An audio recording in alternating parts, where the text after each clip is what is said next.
Few individuals significantly alter the course of history. Fewer still modify the map of the world. Hardly anyone can be credited with creating a nation-state. Muhammad Ali Jinnah did all three. For any Pakistani, these words are carved in pride. They are the brilliant words of the American biographer Stanley Wilpert, describing Pakistan's founding father, the great leader, the Quaid-e-Azam. As a leader of the Pakistani independence movement, Muhammad Ali Jinnah is one of the most remarkable statesmen of the 20th century.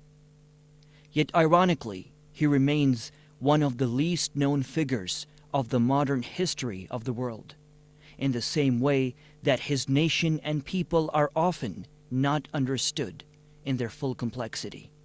I am on my mission, and I can tell you nothing about the present. That's all I can say. Thank you. The story of Mr. Jinnah, the Quaid-e-Azam, and of Pakistan is the story of willpower and the right of self-determination at its best. The leadership of Jinnah and the rise of Pakistan are no accidents of history. The desire of the Pakistani people for independence and nationhood is steeped in history.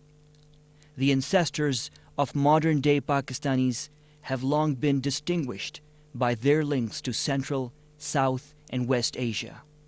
As a people, the Pakistanis continue to draw their distinction from a diverse yet interlinked ethnic, cultural, and religious heritage. This is why, way before Pakistan's independence in 1947, Pakistanis were clamoring to assert their nationalism and independence. Almost 2 decades before the rise of Pakistan, a poet-philosopher, Dr. Muhammad Iqbal, inspired millions by his eloquent explanation of this desire for nationhood. And in 1932, a group of Pakistani students at England's Cambridge University argued the case for Pakistan by publishing a pamphlet titled, "Now or Never, Are We to Live or to Perish Forever?"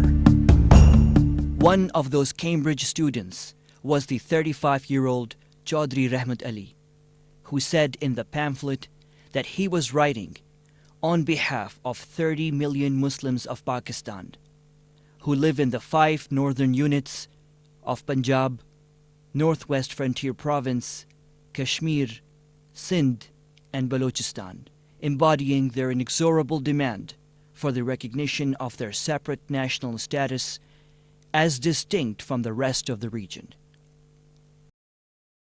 This zeal and passion has united the Pakistanis in later years, despite their many problems and differences. In 60 years, the Pakistanis started with a weak state that had little infrastructure, and have made it today into a formidable power in the region and a responsible actor on the world stage. In remembering all of this, we remember the man who led the Pakistanis in their most difficult hour, the Quaid-e-Azam, his personality and ideals. A man remembered by his peers as a model of etiquette and discipline. Like Anthony Eden and the Duke of Windsor, Jinnah became the model of fashion the world over, writes Stanley Wilpert in his biography. While a student in England, his perfect manners and attire always assured him entry into any of England's stately homes, clubs, and palaces. And his ideals were as transparent as his personality. Few people know that the Quaid-e-Azam was a great admirer of the founder of modern Turkey, Mustafa Kemal Turk. In November of 1932, the Quaid read the book Grey Wolf, the biography of Turk. And according to the author Hector Bolitho, who in 1954 wrote the book Jinnah, Creator of Pakistan, the Quaid talked about the Grey Wolf so much at home that his 13-year-old daughter at the time, Dina, nicknamed him the Grey Wolf.